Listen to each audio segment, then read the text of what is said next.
and thank you all for being here today.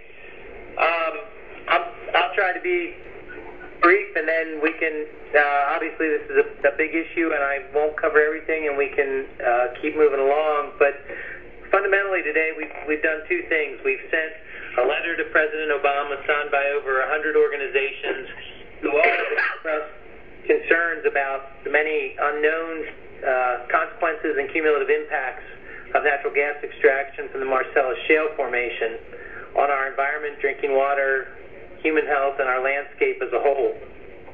We've also filed a legal petition that asks the President's Council on Environmental Quality to oversee a comprehensive analysis called a Programmatic Environmental Impact Statement that details the cumulative impacts of shale drilling in the 6 Bay states, and would coordinate activities by EPA, Department of Interior, Department of Agriculture, Department of Energy, Transportation, the Federal Energy Regulatory Commission, and the Army Corps, all of which have some role or engagement with Marcellus Shale drilling. I guess, to sort of set a little bit of scope, this is a massive issue, and the Bay Foundation clearly acknowledges that natural gas is an important component of our nation's energy strategy, and we believe that gas can be extracted in a way that's protective of our natural resources and our communities. The Marcellus gas play is a tremendous resource. It may be the natural largest gas play in the world, with the promise of even more natural gas in the underlying shale deposits. It spans our entire region geographically, and will involve tens of thousands of wells, associated infrastructure. It will also generate billions of dollars in leases, royalties, and taxes for our communities and states.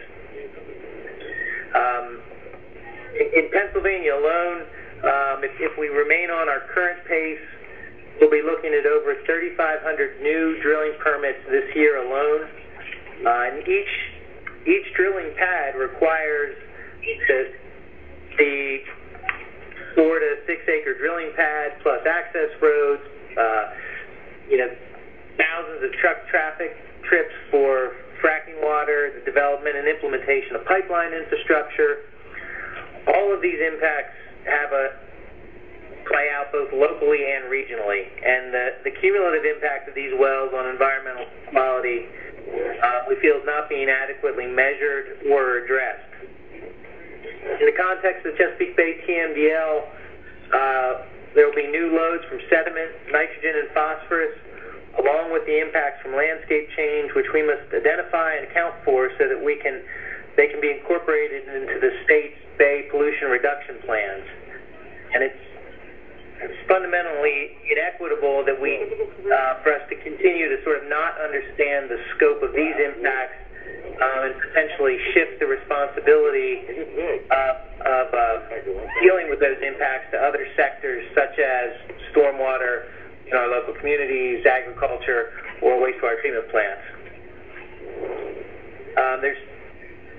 There's not a lot of information out there, which is precisely why we've taken this path, trying to assess an impact of this scale and magnitude is exactly what the NEPA process was designed to accommodate.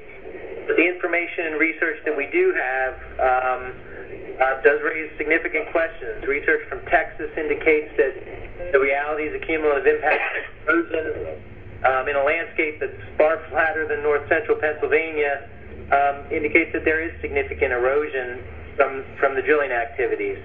And preliminary findings from the Academy of Natural Science point out that at a point the increasing impacts of on our rivers and streams occur as we increase the density of wells on our landscape. The other issues that sort of raise themselves, the long-term fate of fracking water that remains in the wellbore has been the subject of much uncertainty and concern. We believe that the citizens of the region have the right to an unbiased assessment of these risks and the potential damage to groundwater Similarly, we have unanswered questions around the migration of shallow natural gas as a result of Marcellus development.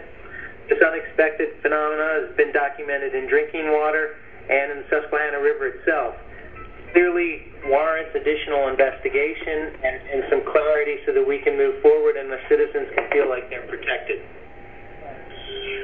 Another issue is the wastewater, and while we want to acknowledge right up front that a number of companies are recycling 100% of their wastewater, just like some of the companies are being very responsible in other areas, there continues to be an ongoing concern about those companies that are treating and discharging wastewater constituents, including radioactive materials, into our rivers and streams.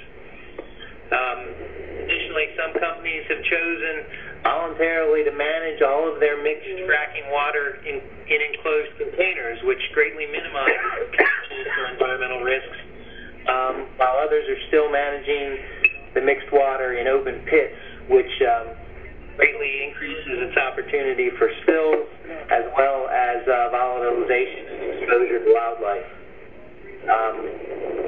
With that, I'll wrap up my comments and pass it back to John.